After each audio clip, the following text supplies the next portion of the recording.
Friends, যদি খেয়াল করা যায় এরা কিন্তু তিনজনই দোস্ত।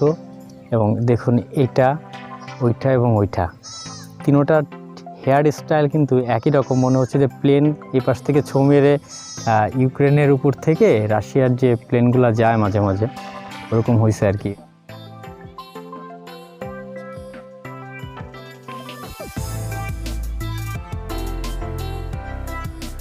সকাল থেকেই মনটা বিষণ্ণতা ছিল, এজন্য সকালবেলা ঘুম থেকে উঠেই ভাবলাম ঘুরে আসি, কারণ ঘুরলে মন ফ্রেশ থাকে। আসার পথে আমি মাঝপথে ছোট্ট একটা অ্যাক্সিডেন্টের শিকার হয়েছি। যদিও আমার তেমন কোনো আঘাত লাগেনি বা তেমন কোনো ক্ষয়ক্ষতি হয়নি। আমার বাইক, আমার টুনটুনি, আমার ভালোবাসার পছন্দের জিনিস, তিনি কিছুটা ক্ষতিগ্রস্ত হয়েছেন।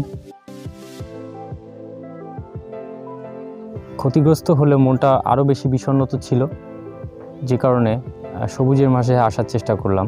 পুরো রাস্তাটাই সবুজ, একপাশে নদী, একটা সুন্দর পরিবেশ, এখানে নিরিবিলি একটা সুন্দর পরিবেশ। যদি দেখা যায় অবারিত মাঠ, চারপাশ থেকে প্রচুর সবুজ, তার মাঝে আমি চেনা ব্যক্তি সবুজের মাঝে চুপচাপ বসে আছি। অনেক লোক যাচ্ছে সামনে থেকে রাস্তা দিয়ে, ভালো লাগছে জায়গাটা।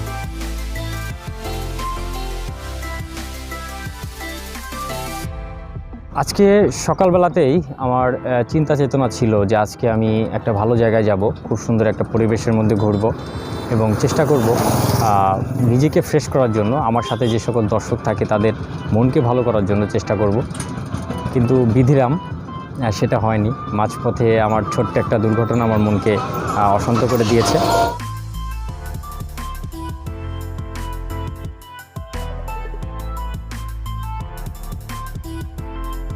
আজকে একটা বিশেষ জায়গায় আমি যেতে চেয়েছিলাম, যেখানে আমি আপনাদেরকে সাথে করে নিয়ে অনেক কিছু দেখাতে চেয়েছিলাম, কিন্তু আমার নসিবে নেই।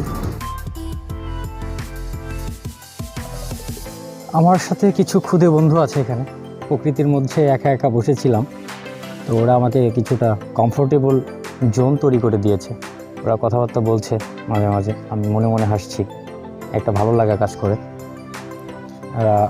সকলেই ছোট ভাই, কেউ ভাতিজা, এই এলাকার স্থানীয় ছেলেরা, কেউ ক্লাস 9-এ, কেউ ক্লাস 10-এ পড়ে।